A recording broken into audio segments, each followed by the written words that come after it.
Are you ready to carve your path through the shattered remains of a cosmic empire?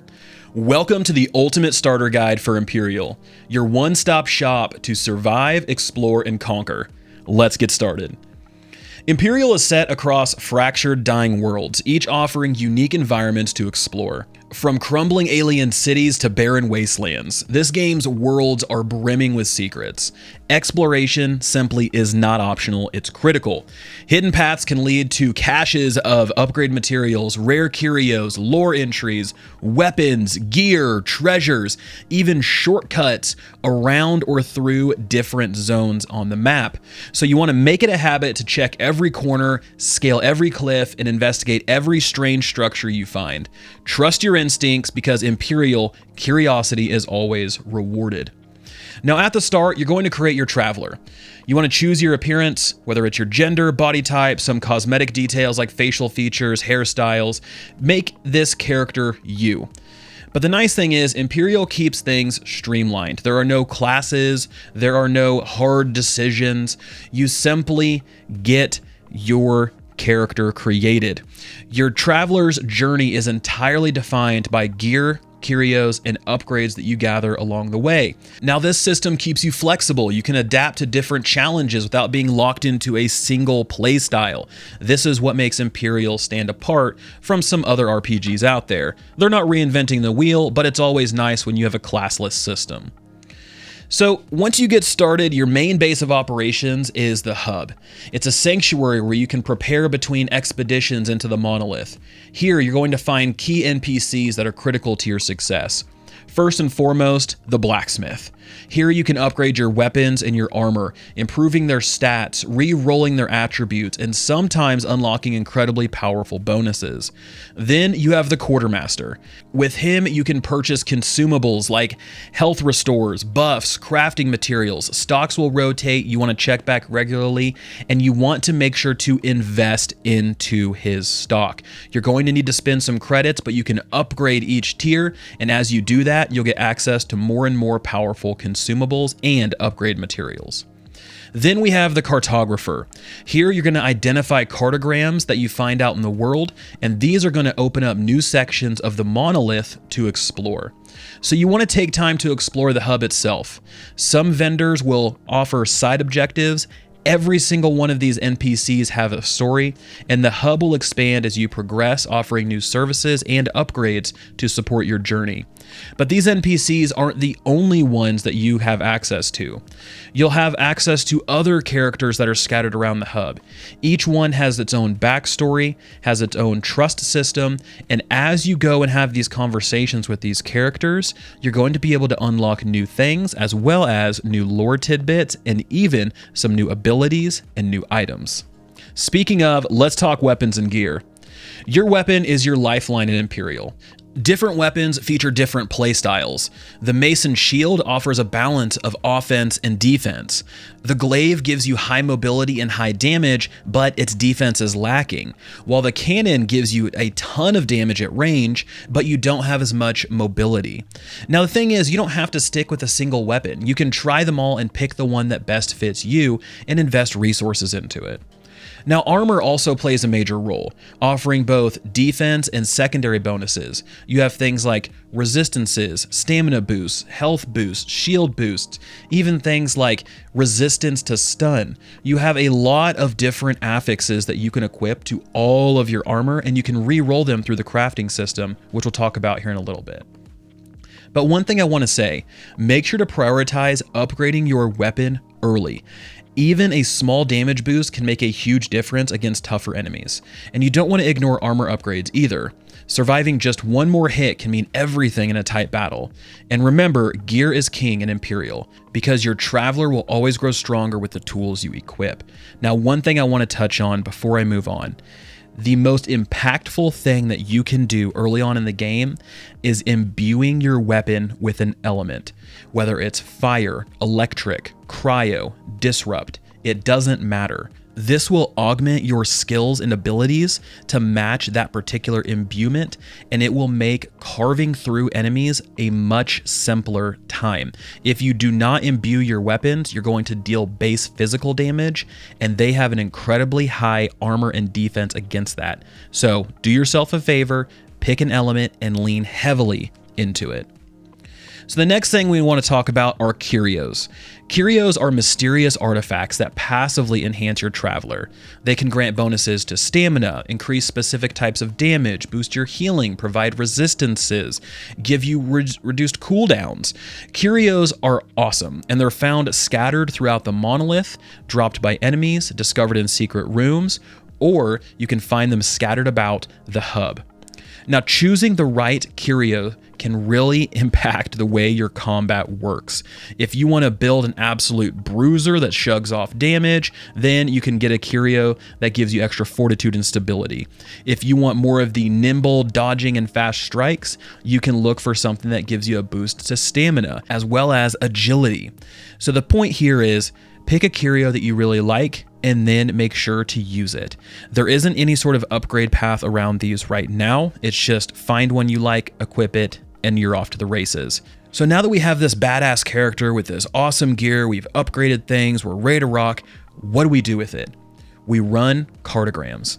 Cartograms are the blueprints that allow you to enter the monolith, an ancient, isolated set of realms packed into quadrants, and each quadrant has its own unique identity, environment, and enemies that you're going to fight, as well as its own challenges and rewards. Now, each cartogram will open a specific section of the monolith featuring unique enemy lineups, specialized bosses, targeted gear drops, environmental puzzles, hidden pathways, valuable crafting materials, and lore tied to the monolith itself. Now, this isn't optional side content. Cartograms are the fuel that powers your progression. This is what the whole game is based around. You're going to run cartograms, come back, talk with the NPCs, get a game plan, figure out what each one's motivations are. They'll give you some side quests. You go back into the monolith and you rinse and repeat. Every successful monolith run will give you stronger gear, greater resources, and the ability to take on harder challenges. Some cartograms also give you set pieces. These set pieces are ultra rare pieces of gear that once collected, you can unlock additional benefits as well as additional ability modifiers. So these are ones you really want to look at. Now, one thing I want to talk about when it comes to cartograms, because this kind of caught me off guard early on. Cartograms will have a specific element tied to them, whether it's fire, disrupt, electric, cryo, physical.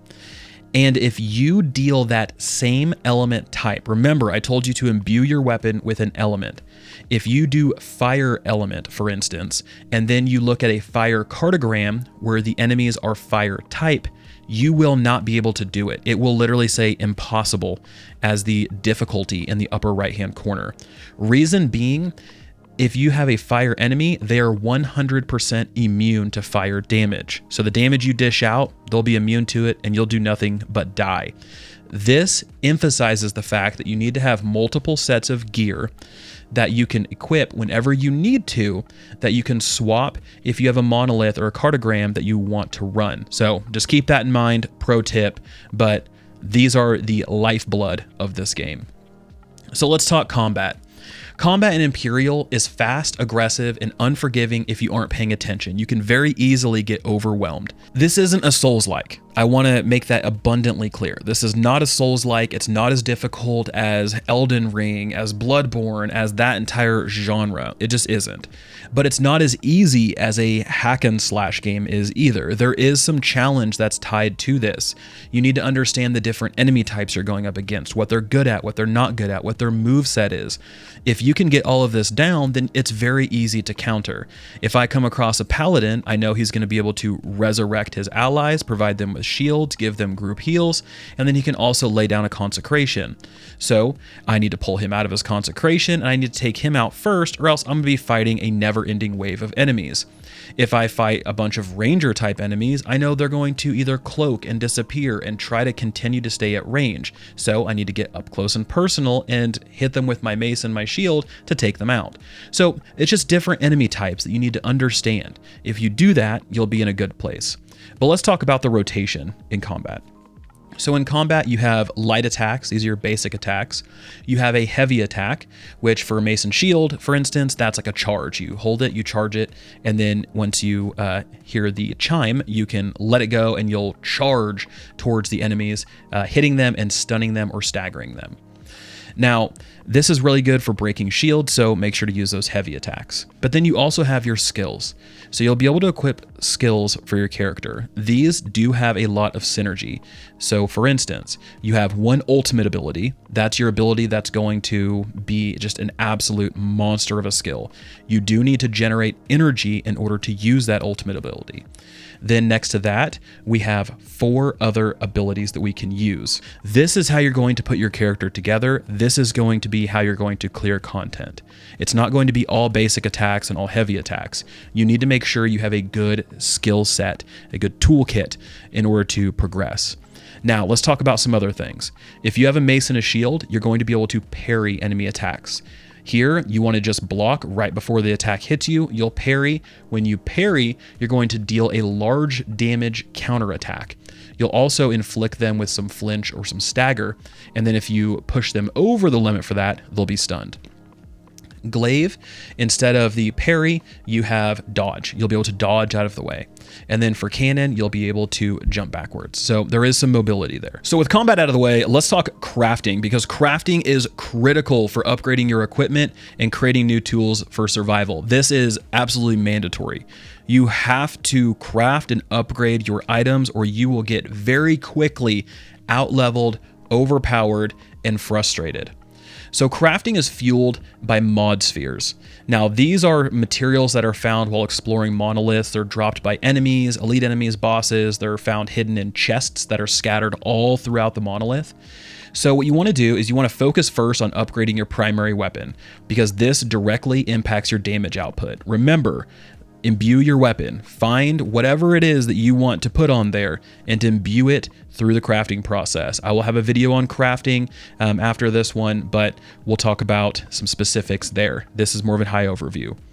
So in order to do that, you need to grab whatever item you want. So whether it's your primary weapon, whether it's a cape, whether it's a helmet, etc., whatever it is, click on that item at the blacksmith, and you're going to have all of these mod spheres. These mod spheres all have something differently tied to them. Some will allow you to re-roll a stat entirely. Some will take a portion of a stat and add it into another stat. For instance, I want to take this secondary stat that I don't like.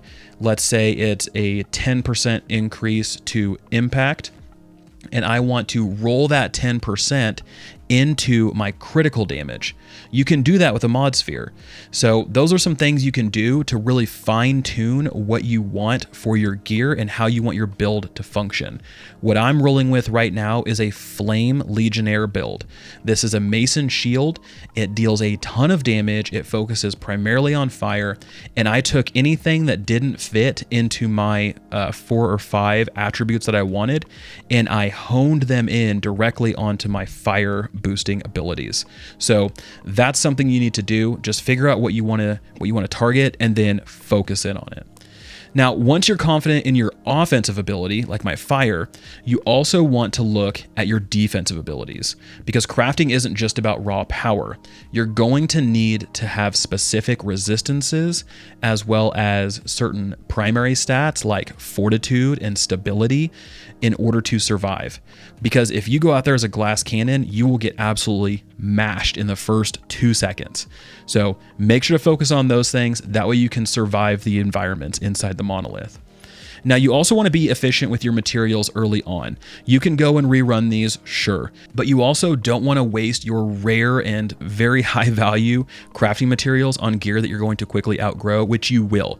I started using my higher tier crafting materials around 16, 17, 18, and then I started really investing into the gear that I had because the things that I was finding weren't quickly out leveling or out gearing what I had equipped. So that sort of is where we started to get on the curve there for gear drops. So invest in strong finds that are going to carry you through multiple encounters. Don't invest in the early game stuff that's just going to be quickly thrown to the wayside.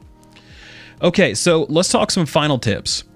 One, you want to explore thoroughly. Investigate every hidden section in the monolith. And I'm talking every one. There's things behind fallen pillars.